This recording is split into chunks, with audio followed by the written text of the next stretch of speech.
taking Annie down to school. Got a taxi back to SM Langham, picked up some money. Had a problem with my bank card this week. Picked up a new one a couple of weeks ago, and Monday or Tuesday, that little gold chip that's in the chip and pin got a crack in it, so I couldn't turn around and use it for taking money out of the bank or turning around and using ATMs or paying for anything. So I went in yesterday morning, and well, I went in Tuesday. They turned around and said they had to order another new card, and then went in yesterday, Friday, picked up a new card, and had to answer some security details on the new card, which is fair play. That's all done, so thank you very much, Karen, down at BOC, much appreciated. Where are we today? Oh yeah, we're on JP Lorry. I'm walking home.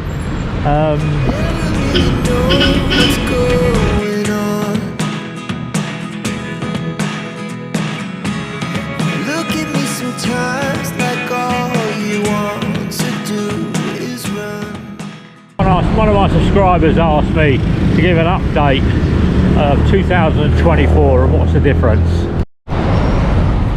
What a difference 6 years makes. Wow, yes, what a difference 6 years makes. When I came here in 2018, what's changed? Well, the roads are a lot busier today.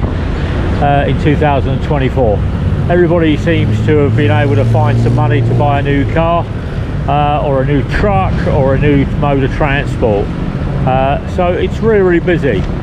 What I've also noticed is that lots more businesses are closing down. So this used to be a truck sales agent, open for 3-4 years, and now it's gone.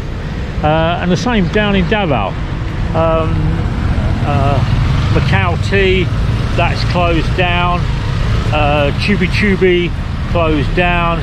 McDonald's in a Breezer closed down. I'm here on my, so the pizza stop was closed down. So people don't have that disposable income that they used to have back in 2018. Also, let's talk about services. Rent is about the same. I'm going to post some pictures of some condos. So 1-bedroom condominiums, 1-bedroom apartments.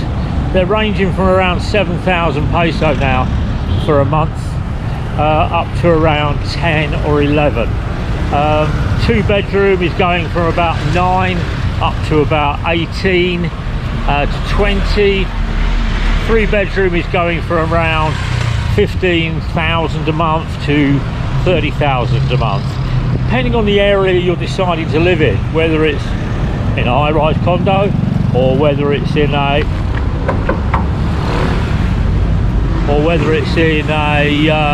apartment, or whether it's in a subdivision, or whether it's in a local barangay. That's what it's sitting at the moment.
Electricity runs from 9 peso a kilowatt up to 11.25 peso a kilowatt. Water is roughly 150 to 200 peso a month, depending what water company you're dealing with. Cars, well, if you've got 56,000 peso, you can put down a deposit, and then you pay between 30 and 40,000 peso a month for 3, 4 or 5 years. There's lots of these little box vans, you see like that back there. They're all surplus to Japanese requirements, and you can buy one of those for about 250,000 peso. They'll weld it all together and then repaint it, put some interior on it that you can turn around and like or use, and off you go. But it's the first time, and this is what they turn around and advertise, it's the first time registered and used in the Philippines. Yeah, but it's been used for the last 5 years in Japan. That's what you need to understand. So it is second hand, but it's first hand Filipino style. One of those things. If you've got enough money, you can buy yourself a car, or you can buy yourself a SUV, or you can buy yourself a truck. Is it an asset to the family? It is, but it is also a liability, because it will cost you money. It costs money to put fuel in it, it will cost money to service it, it will cost money for tyres, it will cost money for you doing emissions control. So those emissions and those charges change every year. So I can't actually tell you exactly what it is. I can turn around and tell you what it is from a bike. It's about 1,000 peso to turn around and get somebody to get the paperwork sorted out, register it, and get me basic insurance for 12 months. And I get somebody to do that rather than me running around. If I was running around, it's around 550 to 600 peso. So I don't mind paying somebody £10 or $12, $13 to actually sort it out. Rose's Bakery here, that's always does a good trade. The Motor Gateway, which is behind me, McDonald's and Starbucks does a good trade. The rest of it is turning over. It's not making a massive amount of money, and it's quieter now than it was in 2018, and that's really down to the fact it's starting to improve after COVID, yeah, but it's taken a lot longer than people anticipated, and it's difficult. Food wise, prices are very, very similar. They tend to go up every 2 or 3 months for about 2 or 3 weeks, and then they drop back down. And then when the food prices drop back down, rice prices and fuel prices go up, and then 2 or 3 months later, fuel prices and petrol prices go down, and then food prices go up. So between food, petrol or diesel, and as rice comes back down, food goes up, comes back down, and when that comes back down, petrol and diesel and services go up.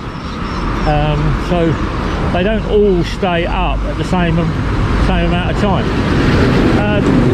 Talking about rules and regulations, the traffic enforcement has been improved in Davao. They're making more money from CTMO and fines. There's still people who are breaking the speed limit. I don't think they realise that the speed limit in the town is 20 to 30 kilometres an hour. Some places they're doing 50, 60 and 70 kilometres, and they're driving. What do you think? See? That's not 20, 25 mile an hour or kilometres an hour. It's a drag race for some people here. Impatience, but I have covered that in other videos. Then what am I saying? Okay, travel on buses, very, very similar. Hasn't gone up a lot, maybe 1 or 2 pesos here and there. It tends to climb a little bit as the fuel goes up, which I understand that. Taxis around the town, you can turn around and get taxis. If there's a white sign in the back of a taxi on the back of the seat, it means the meter's not been registered, and they'll charge you an extra 5 peso. Some taxis will turn around and push it to 40 pesos. And unless you want an argument, or you want to make it big, or you want to turn around and get a lot of crap, just pay it and get out of the taxi and walk away. But take a note of the number and what company it is, and don't flag that company down.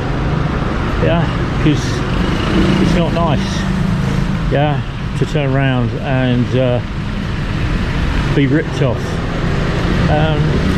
There's a big crackdown with the LTO at the moment on fixers, because you can get a driving license in the Philippines for about 20,000 peso.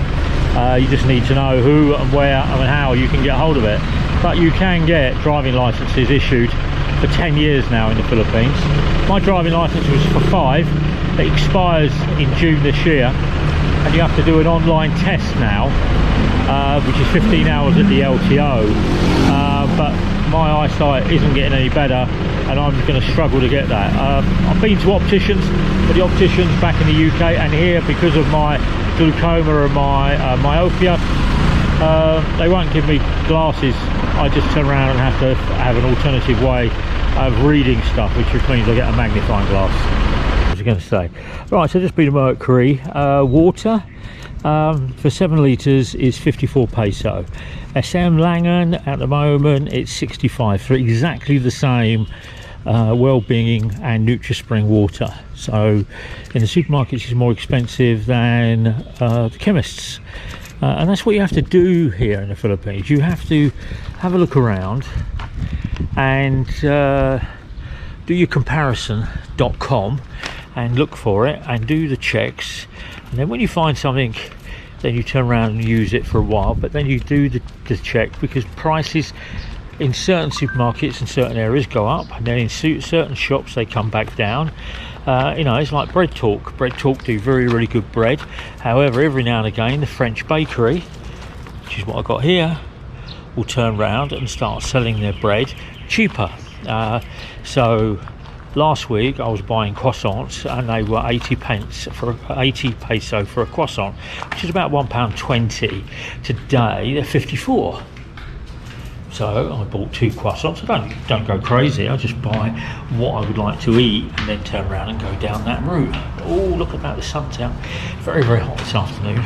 So comparisons, I think, and this is how I do it, once I've paid all my bills, which I've done a couple of vlogs in before, once I've paid all my bills and I've turned around and settled all my accounts and done everything that I need to do, what I've got left to live on is what I look at.